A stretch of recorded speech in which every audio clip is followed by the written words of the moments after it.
Guys, how are you all. So guys, आज हमारी class यहाँ पर है यूपी टेट सुपर टेट आगामी शिक्षक भर्ती परीक्षाओं के लिए जो महत्वपूर्ण सीरीज़ लेकर आए हैं। उसमें आज हम लोग यहाँ पर पढ़ेंगे most important series GK GS and important EVS previous year questions paper set number 1 2026। तो आइए समय को देखते हुए हम अपना आज का पहला क्वेश्चन लेते हैं और देखते हैं हमारा पहला प्रश्न क्या है। गाइज, सबसे पहला प्रश्न हमारी स्क्रीन पर है। सन 1853 में भारत की पहली यात्री ट्रेन चली थी। यहाँ पर आपसे पूछ रहे हैं कि सन 1853 में भारत की पहली यात्री ट्रेन चली थी। इन 1853 India's first passenger train runs between, कहाँ से कहाँ तक।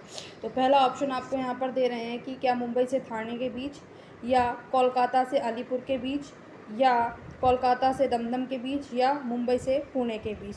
तो यहाँ पर आपको बता दें कि 16 अप्रैल 1853 को मुंबई से ठाणे के बीच चलाई गई थी और दूरी जो इसकी थी वो कितनी थी, 34 किलोमीटर। ठीक है, तो इसका जो फर्स्ट आंसर हो जाएगा वो आपका राइट हो जाएगा, मुंबई से ठाणे के बीच में। ठीक है, चलिए नेक्स्ट प्रश्न पर आते हैं। अगला प्रश्न है हमारा, एशिया का सबसे बड़ा पशु मेला आयोजित होता है। Asia's largest cattle fair is organised at, क्या सोनपुर में, पुष्कर, नासिक या हरिद्वार में। तो इसका राइट आंसर जो गाइज है वो जाएगा क्या, सोनपुर। ऑप्शन नंबर 1, एशिया का सबसे बड़ा पशु मेला जो है वो सोनपुर में आयोजित होता है। और आपको ये बता दें, ये मेला हर साल कार्तिक पूर्णिमा के दिन, कार्तिक पूर्णिमा के दिन। अब आपको पता होना चाहिए कार्तिक पूर्णिमा कब पड़ती है, ये आपका नवंबर दिसंबर के बीच में पड़ती है। और यही एकमात्र मेला है जो विश्व का सबसे बड़ा और आयोजित आकर्षक मेला होता है। अच्छा, ये किससे रिलेटेड है ये मेला, तो यहाँ पर आपको बता देती हूँ।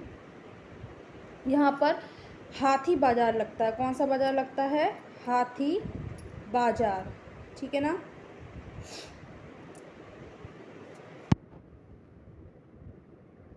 चलिए अब हम अपने नेक्स्ट प्रश्न पर आते हैं।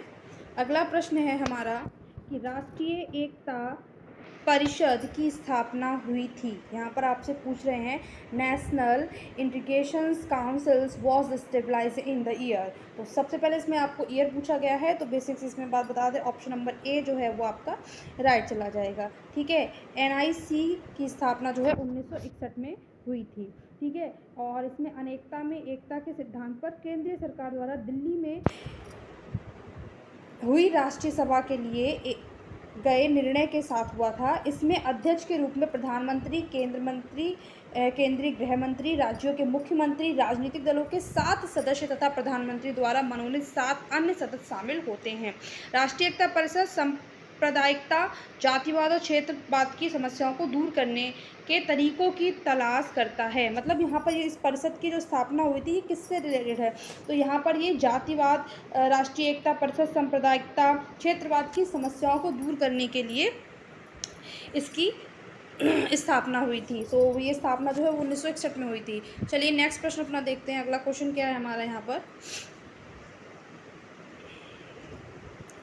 अगला प्रश्न है हमारा यहाँ पर, समता के अधिकार का उल्लेख संविधान के किन अनुच्छेदों में मिलता है। यहाँ समता की जगह समता लिख गया है, समता।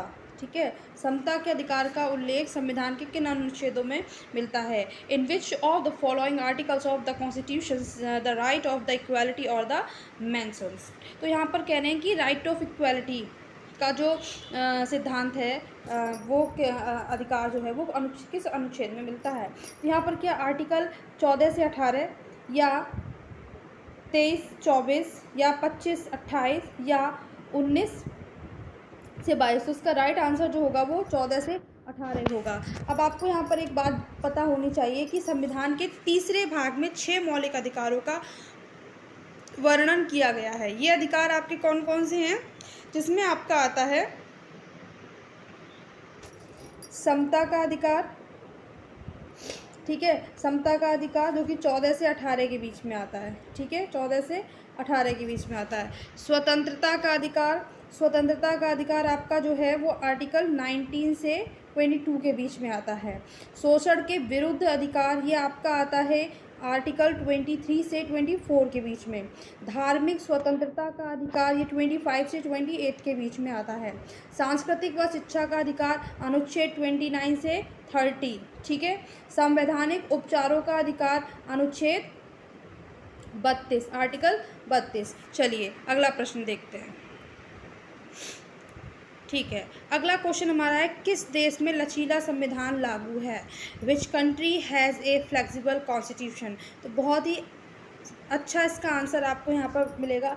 क्या यहाँ पर भारत आप उत्तर लगाना चाह रहे हैं? बिल्कुल नहीं। देखिए यहाँ इंडिया जो होगा वो आपका आंसर बिल्कुल गलत होगा। या राइट आंसर होगा यूनाइटेड किंगडम। यूनाइटेड किंगडम में लचीला संविधान लागू है। यूनाइटेड किंगडम का संविधान प्रकृति में लचीला है और इसे आसानी से संशोधित किया जा सकता है। यह सामान्य कानून और संवैधानिक कानून में अंतर नहीं जानता। मतलब संशोधन उसी सामान्य संसदीय प्रक्रिया से हो जाता है जिससे सामान्य कानून बनाए जाते हैं। भारत का संविधान कैसा है? भारत का जो संविधान है वो कठोर भी है और तथा लचीला दोनों है। भारत का संविधान कठोर और लचीला दोनों है, इसलिए यहाँ पर इंडिया आंसर ना हो करके आपका यूनाइटेड किंगडम होगा। ओके, चलिए अगले प्रश्न पर आते हैं। अगला प्रश्न है हमारा, निम्नलिखित में से किस प्रदेश में रेनडियर पाया जाता है? तो यहाँ पर क्वेश्चन आपका है, in which of the following region reindeer are found? तो इसका राइट आंसर यहाँ पर सीधा सीधा आपका क्या जाएगा? टूंडला प्रदेश, ठीक है। क्यों? रेनडियर टूंडला प्रदेश में पाया जाता है। रेनडियर टूंडला प्रदेश के निवासियों के लिए परिवहन और माल ढुलाई के काम में आते हैं। ठंड से बचने के लिए यहाँ के लोग जो हैं वो टूंडला प्रदेश के लोग जो हैं रेनडियर की खाल पहनते हैं और भोजन के रूप में रेनडियर के मांस तथा दूध का उपयोग करते हैं। ये मैंने आपको बता दिया कि टूंडला प्रदेश के लोग रेनडियर का अपने दैनिक जीवन में किस तरीके से उसका यूज़ करते हैं। माल ढुलाई, ट्रांसपोर्ट, फूड, मिल्क, इन सब प्रोडक्शंस के लिए वो रेनडियर का यूज़ करते हैं। और जो रेनडियर है वो कहाँ पर पाया जाता है? टूंडला प्रदेश में। चलिए अगला प्रश्न देखते हैं। बहुत ही अच्छा प्रश्न है। अगला प्रश्न है कि निम्नलिखित में से कौन सा एक शीतोष्ण घास प्रदेश नहीं है? पूछ रहे हैं शीतोष्ण घास प्रदेश नहीं है। शीतोष्ण का मतलब होता है टेम्परेट ग्रास लैंड, यानी कि which one of the following is not a temperate grass land. यहाँ पर क्या कंपास इसका आंसर है? डाउन्स, पेरी या पंपास? तो यहाँ पर सबसे पहले हम यहाँ पूछ रहे हैं कि टेम्परेट ग्रास लैंड नहीं है। अब टेम्परेट ग्रास लैंड नहीं है पूछा गया है, लेकिन है कौन कौन से अगर हम ये जान लें तो आसानी से हमें वो नहीं है वाला मिल जाएगा। देखिए यहाँ पर आपका जो डाउन्स है ये टेम्परेट ग्रासलैंड है, ठीक है, टेम्परेट ग्रासलैंड ये है। पेरी भी आपका टेम्परेट ग्रासलैंड है, ठीक है। पंपास भी आपका टेम्परेट ग्रासलैंड है। तो क्या नहीं होगा?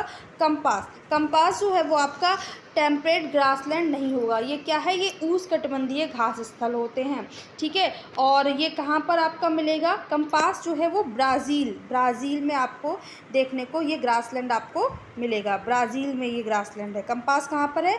ब्राज़ील में। अच्छा, डाउन्स ग्रासलैंड कहाँ पर है? डाउन्स ग्रासलैंड जो है वो ऑस्ट्रेलिया में है। कहाँ पर है? ऑस्ट्रेलिया, ठीक है। और पेरिस ग्रासलैंड कहाँ पर है? पेरिस ग्रासलैंड जो है वो आपको उत्तर यानी कि नॉर्थ अमेरिका, ठीक है, यहाँ पर आपको पेरिस ग्रासलैंड देखने को मिलेंगे।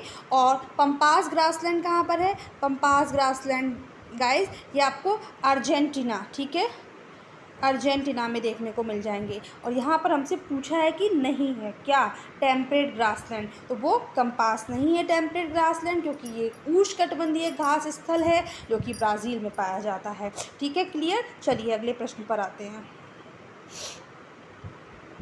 जनसंख्या के आकार के अनुसार बृहत्तम महाद्वीप है, यह सबसे बड़ा पॉपुलेशंस के उसमें जो है महाद्वीप यानी कि कॉन्टिनेंट कौन सा है। According to population size the largest continent is, तो इसका राइट आंसर सीधा सीधा क्या चला जाएगा गाइस, एशिया। ठीक है, जनसंख्या के आकार के अनुसार बृहत्तम जो महाद्वीप है वो एशिया महाद्वीप है। यह पृथ्वी के कुल क्षेत्रफल में कितना, 1/3 भाग जो है फैला हुआ है। यह महाद्वीप किधर है, पूर्वी गोलार्ध में स्थित है। किधर, पूर्वी गोलार्ध में स्थित है।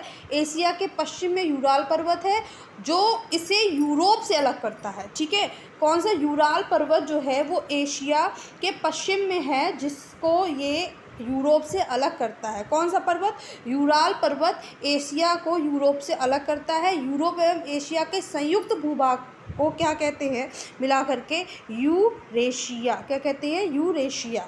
ठीक है, यूरोप प्लस एशिया इसको कहा जाता है, तो उसके संयुक्त भूभाग को क्या कहेंगे, यूरेशिया। ठीक है, चलिए अगला प्रश्न देखते हैं। अगला प्रश्न हमारा यहाँ पर है, भारत में थारू जनजाति कहाँ निवास करती है। ठीक है, तो क्या इसका ऑप्शन होगा, उत्तर प्रदेश के तराई क्षेत्र में, सही ऑप्शन है। उत्तराखंड में, ये भी सही ऑप्शन है। झारखंड और थार मरुस्थल, ये इसमें गलत ऑप्शन है। यहाँ पर ए और बी दोनों ही राइट आंसर हैं। ठीक है, थारू उत्तर प्रदेश के तराई क्षेत्र में निवास करने वाली जनजाति है, जो पश्चिम में नैनीताल यानी कि उत्तराखंड से लेकर पूर्व में देवरिया जनपद तक पाई जाती है। हिंदू धर्म मनाते हैं तथा हिंदुओं के सभी त्यौहार मनाते हैं, पर ये दीपावली का त्यौहार जो है वो शोक के रूप में मनाते हैं। ठीक है, तो यहाँ पर आपका आंसर ए और बी दोनों चला जाएगा। ठीक है, अगले प्रश्न पर आते हैं। भिलाई इस्पात संयंत्र स्थित है। Bhilai steel plant is situated in, कहाँ पर है इसका, भिलाई इस्पात संयंत्र कहाँ पर स्थित है, झारखंड, छत्तीसगढ़, उड़ीसा या मध्य प्रदेश। तो इसका राइट आंसर जो है वो क्या होगा, छत्तीसगढ़। भिलाई इस्पात संयंत्र भारत के छत्तीसगढ़ के भिलाई में स्थित इस्पात कारखाना है और यह भारत का पहला इस्पात कारखाना है। अगर आपसे पूछे भारत का पहला इस्पात कारखाना कहाँ है, तो आप क्या उत्तर बताएंगे, छत्तीसगढ़। और अगर आपसे पूछे कि भिलाई इस्पात संयंत्र स्थित है कहाँ, तो आंसर आपका क्या जाएगा, छत्तीसगढ़। अच्छा, तो अब यहाँ पर यह भारत का पहला इस्पात उत्पादक संयंत्र है तथा मुख्यतः रेलों का उत्पादन करता है। ठीक है, रेल से रिलेटेड जो भी सामान होते हैं वो यहाँ पर बनते हैं। इस संयंत्र की स्थापना सोवियत संघ की सहायता से कब हुई थी, 1955 में। किसकी हेल्प से, सोवियत संघ की सहायता से। ठीक है, अगले प्रश्न पर आते हैं दोस्तों। अगला प्रश्न है, भारत में महिलाओं के लिए आरक्षण की व्यवस्था कहाँ है। Reservation for women in India is available in, कहाँ पर है, देखिए, क्या विधानसभा, मंत्रिमंडल, पंचायती राज संस्थाओं में या लोकसभा में। देखिए, भारत में महिलाओं के लिए आरक्षण की व्यवस्था जो है वो पंचायती राज संस्थाओं में है। इस संस्था में ये व्यवस्था की गई है कि आरक्षण के मसले पर महिलाओं के लिए उपलब्ध कुल सीटों की संख्या 1/3 से कम ना हो। इसके अतिरिक्त पंचायतों में अध्यक्ष व अन्य पदों के लिए हर स्तर पर महिलाओं के लिए आरक्षण 1/3 से कम नहीं होगा। तो यहाँ पर आपका आंसर क्या चला जाएगा, आंसर नंबर 3, पंचायती राज संस्थाओं में। ठीक है, अगले प्रश्न पर आते हैं। अगला प्रश्न है हमारा, बहुत ही अच्छा प्रश्न है और एग्ज़ाम से पूछे जाते हैं। सारे क्वेश्चंस जो है वो प्रीवियस ईयर एग्ज़ाम से पूछे गए हैं, इसलिए आपको प्रैक्टिस कराई जा रही है और आप रेगुलर क्लास को लेते रहिए और शेयर करते रहिए और चैनल को सब्सक्राइब करना बिल्कुल नहीं भूलिए। ठीक है, चलिए, किसी राज्य के राज्यपाल की नियुक्ति के लिए कम से कम कितनी आयु होनी चाहिए। यहाँ पर पूछ रहे हैं कि in order to be appointed as the governor of state one must have the attended the age of. ठीक है, बहुत ही अच्छा। देखिए, 45, 50, 30 सारे गलत आंसर, यहाँ पर राइट आंसर आपका होगा 35 ईयर्स। ठीक है, राज्यपाल राज्य का कार्यकारी प्रमुख यानी कि संवैधानिक मुखिया होता है। ठीक है, राज्यपाल ना तो जनता द्वारा सीधे चुना जाता है और ना ही अप्रत्यक्ष रूप से राष्ट्रपति की तरह संवैधानिक प्रक्रिया के तहत उसका चुनाव होता है। उसकी नियुक्ति राष्ट्रपति के मुहर लगे आज्ञा पत्र के माध्यम से होती है। किसके माध्यम से होती है, जो गवर्नर की नियुक्ति है वो किसके माध्यम से होती है, राष्ट्रपति की आज्ञा पत्र के मुहर लगे हुए मुहर के माध्यम से होती है। संविधान ने राज्यपाल के रूप में नियुक्त किए जाने वाले व्यक्ति के लिए 2 अहर्यताएँ निर्धारित की हैं। उसे भारत का एक नागरिक होना चाहिए और दूसरा वह 35 वर्ष की आयु पूर्ण कर चुका हो। ठीक है, 35+ होना चाहिए। ठीक है, इसमें आपका जो आंसर है वो डी राइट चला जाएगा। चलिए नेक्स्ट क्वेश्चन पर आते हैं। अगला प्रश्न है हमारा, अनुच्छेद 356 का प्रथम प्रयोग कब और कहाँ हुआ था। देखिए यहाँ पर ईयर और प्लेस दोनों चीज़ें पूछी गई हैं। When and where article 356 was use first, तो इसका राइट आंसर क्या हो जाएगा, केरल 1959। ठीक है, अनुच्छेद 356 का प्रथम प्रयोग 1959 में केरल में हुआ था। अनुच्छेद 356 केंद्र सरकार को किसी राज्य सरकार को बर्खास्त करने और राष्ट्रपति शासन लगाने की अनुमति उस अवस्था में देता है जब राज्य की संवैधानिक तंत्र पूरी तरह से विफल हो गया हो। जब राज्य का संवैधानिक तंत्र पूरी तरीके से क्या हो, विफल हो गया हो, तब अनुच्छेद 356 जो है वो सरकार को किसी राज्य सरकार को बर्खास्त करने और राष्ट्रपति शासन लगाने की अनुमति देता है। 356। चलिए, ये सबसे पहले इसका प्रयोग केरल में हुआ था। ठीक है, अगले प्रश्न पर आते हैं। अगला प्रश्न हमारा यहाँ पर है कि नगर निगम द्वारा कौन सा कर लगाया जा सकता है। Which tax can be imposed by नगर निगम, तो यहाँ पर कह रहे हैं क्या, गृह कर, हाउस टैक्स, ठीक है, चुंगी कर, क्या टोल टैक्स, एंटरटेनमेंट टैक्स, क्या मनोरंजन कर, या उपरोक्त सभी, ऑल द अबव। बताइए राइट आंसर क्या होगा इसका। देखिए ये सारे ऑप्शन सही है, उपरोक्त सभी। नगर निगम सर्वोच्च शहरी स्थानीय व्यवस्था है और 5 लाख से अधिक जनसंख्या वाले शहर में नगर निगम बनता है। ठीक है, एक बात तो ये भी समझ, नगर निगम हर जगह नहीं बनता। जिस जिले में 5 लाख से अधिक जनसंख्या होगी वहाँ नगर निगम की स्थापना होगी, वहाँ नगर निगम होगा। हर नगर निगम का एक अध्यक्ष होता है जिसे हम क्या कहते हैं, मेयर कहते हैं या महापौर कहते हैं। क्या कहते हैं, महापौर। ठीक है, ये बात आपको समझ में आ रही है। ठीक है, नगर निगम शहर में निजी मकान या ज़मीन पर गृह कर लगता है।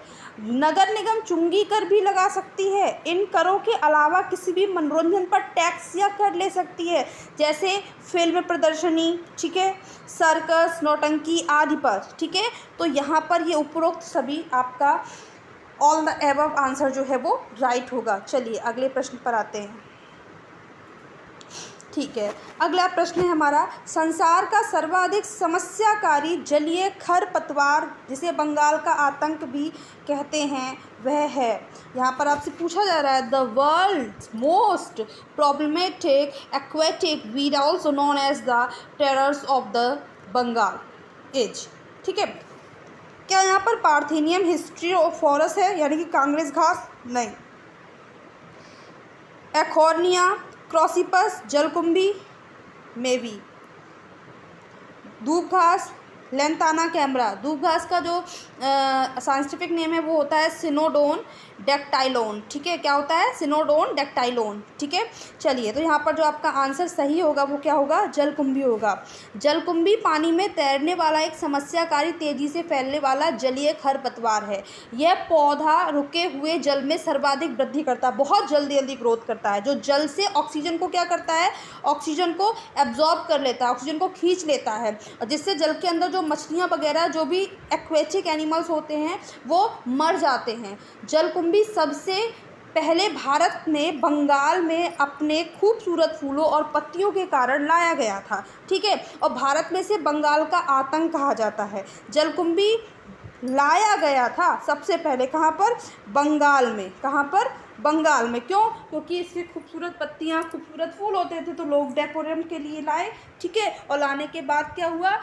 जब उन्होंने देखा कि इसी की वजह से जो एक्वेटिक एनिमल्स हैं उनकी डेथ हो जाती है, वो मर जाते हैं, जिससे पानी भी जहरीला हो जाता है, तो इसको क्या डिक्लेयर कर दिया गया, बंगाल का आतंक। और किस नाम से इसको जानते हैं हम, जलकुंभी के नाम से जानते हैं। ऑप्शन बी इसका बिल्कुल राइट आंसर होगा। चलिए अगले प्रश्न पर आते हैं।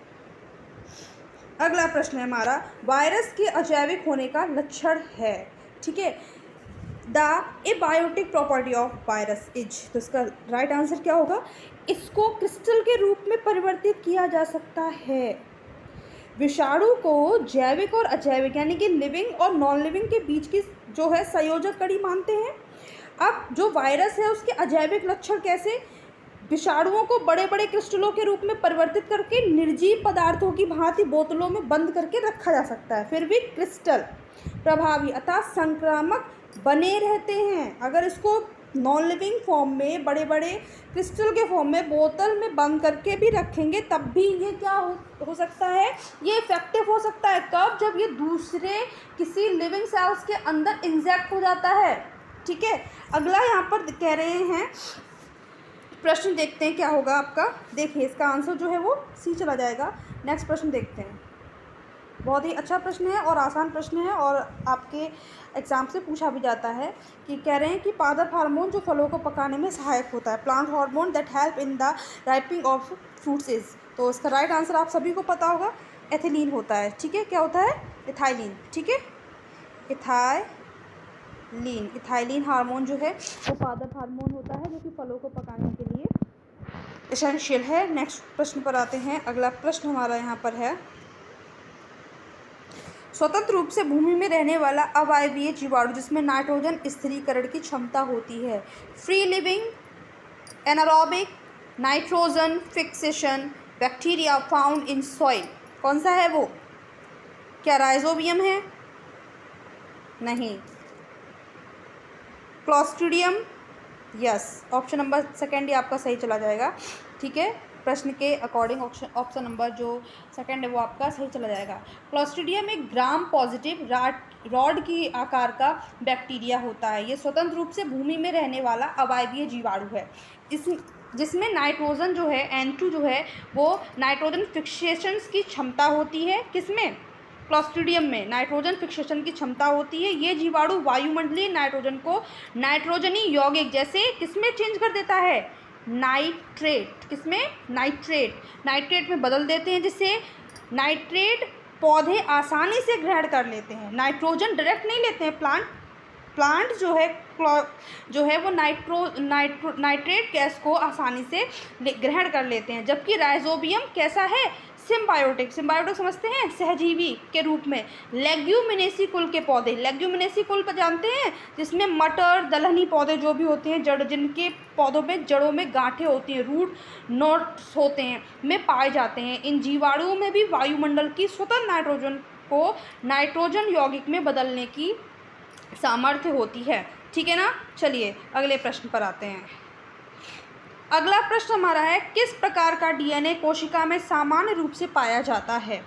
ठीक है, तो एक बात आप पहले समझिए, वॉटसन एवं क्रिक ने जिस डीएनए अणु की संरचना का प्रतिरूप प्रस्तुत किया था, किसने, वॉटसन एवं क्रिक, इन्होंने सबसे ही पहले डबल हेलिक्स डीएनए मॉडल प्रस्तुत किया था। ठीक है, वो डीएनए ही आपका कौन सा है, बी डीएनए कहते हैं उसे। बी डीएनए सभी कोशिकाओं में सामान्य रूप से पाया जाता है। तो यहाँ पर ऑप्शन आपका जो है वो क्या चला जाएगा, ऑप्शन आपका यहाँ पर सेकेंड राइट होगा, बी डीएनए। चलिए अगले प्रश्न पर चलते हैं। अगला प्रश्न हमारा है कि निम्न में से कौन अचल जीव का उदाहरण है। ठीक है, यहाँ पर अचल जीव का उदाहरण कौन सा है, यहाँ पर आपका आंसर होगा यूप्लेक्टेला। ठीक है, यूप्लेक्टेला पॉरीफेरा संघ का जंतु है। ये अचल जीव है जो चलने में सक्षम नहीं होते हैं तथा किसी दृढ़ आधार से क्या होते हैं, चिपक जाते हैं। इसे वीनस की फूलों की टोकरी कहते हैं। ठीक है, वीनस फ्लाईट्रैप फूलों की टोकरी कहते हैं इसको। अगला प्रश्न हमारा देखते हैं। अगला प्रश्न आपकी स्क्रीन पर है, बहुत ही आसान सा प्रश्न है, बताइए इसका आंसर। देखिए, प्रोटीन अणुओं की इकाई, ठीक है, unit of protein molecule is, क्या वसा अम्ल है, नहीं, विटामिन नहीं, ग्लूकोज नहीं, क्या आंसर होगा, एमिनो अम्ल। एमिनो अम्ल प्रोटीन के निर्माण की इकाई होते हैं। प्रोटीन में एमिनो अम्ल पेप्टाइड बंधों द्वारा एक दूसरे से जुड़े होते हैं। लगभग 20 एमिनो एसिड जो हैं वो सभी प्रोटीन में पाए जाते हैं। एमिनो एसिटिक अम्ल सबसे सरल एमिनो अम्ल है।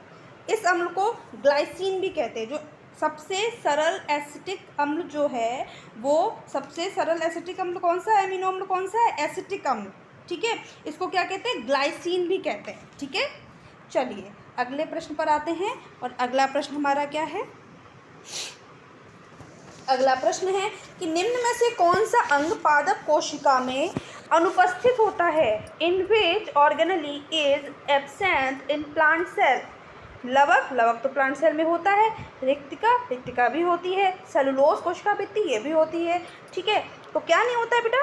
तारक काय, यानी कि सेंट्रोसोम्स नहीं होता है, पादप कोशिकाओं में अनुपस्थित होता है। ये जंतु कोशिका में केंद्रक के समीप होता है। ठीक है, कोशिका द्रव साइटोप्लाज्म में पाया जाता है। जो कोशिका द्रव होता है उसमें पाया जाता है क्या? सेंट्रोसोम, इसीलिए तो उसका नाम सेंट्रोसोम है, क्योंकि कोशिका द्रव को हम साइटोप्लाज्म कहते हैं और साइटोप्लाज्म में जो है वो क्या है? सेंट्रोसोम है। और सेंट्रोसोम को हिंदी में तारकाय बोलते हैं। ये तारकाय किस में होता है? ये जंतु कोशिका में होता है। ठीक है, चलिए ऑप्शन नंबर सी इसका राइट आंसर होगा। ठीक है, अगला प्रश्न, मनुष्य के शरीर की सबसे बड़ी ग्रंथि है। Largest gland in human body is, क्या होगा यहाँ पर? क्या पिट्यूटरी ग्लैंड होगा? प्यूस ग्लैंड होगा? नहीं। Adrenal gland? अधिवक्ता ग्रंथि? नहीं। यकृत या अग्नाशय? बताइए। चलिए आपको बता देते हैं, इसका राइट आंसर जो होगा वो यकृत होगा। यकृत मानव शरीर की सबसे बड़ी ग्रंथि है। यकृत कोशिकाओं से पित्त का स्राव होता है, जो यकृत नलिका से होते हुए एक पतली पेशीय थैली, पित्ताशय जिसे हम बोलते हैं इंग्लिश में गॉल ब्लैडर, क्या बोलते हैं? गॉल ब्लैडर में सांद्रित एवं जमा होते हैं। और आपको बता दें जो लिवर होता है ये विटामिन ए का सिंथेसिस करता है। किसका? विटामिन ए का सिंथेसिस करता है, निर्माण करता है। इसके अलावा यकृत जो है वो ग्लूकोज को ग्लाइकोजन के रूप में संचित रखता है। अगर आप ज़्यादा ग्लूकोज वगैरह ज़्यादा ऐसी चीज़ें खा लेते हो, ठीक है, एक अच्छी एज में हो तब, तो वो जो यकृत है वो ग्लूकोज को ग्लाइकोजन के फॉर्म में संचित करके रखता है। और जब आपकी बॉडी को ग्लूकोज की ज़रूरत होती है तो वहाँ से बॉडी यकृत से ग्लाइकोजन को लेती है और ग्लूकोज बना के आपकी बॉडी में एनर्जी डेवलप करती है। पित्त का लगातार स्त्रवण करना यकृत का मुख्य कार्य होता है। ठीक है, चलिए ये इसका राइट आंसर यकृत होगा। अगले प्रश्न पर आते हैं। अगला प्रश्न है, एलिफेंटा द्वीप अवस्थित है, कहाँ पर है? देखिए, एलिफेंटा द्वीप जो है वो मुंबई तट पर अवस्थित है। यह द्वीप एक लोकप्रिय पर्यटन स्थल है, जिसमें क्या है? जिसमें आपके देखिए गुफा मंदिर, एलिफेंटा गुफा जिसे चट्टानों से उकेरा गया है। ठीक है, Elephanta island is located at, answer क्या लगाएंगे आप? बता तो दिया मैंने, मुंबई तट। ठीक है, क्या होगा? मुंबई तट। ठीक है, वीडियो को ज़्यादा से ज़्यादा शेयर करें, चैनल को सब्सक्राइब करें और लाइक करना ना भूलें। ठीक है, लास्ट में हमें अपना फीडबैक ज़रूर दें और आपको वीडियो कैसा लगा ये हमें ज़रूर बताएं। Thanks for watching. Radhe Radhe, जय श्री कृष्ण।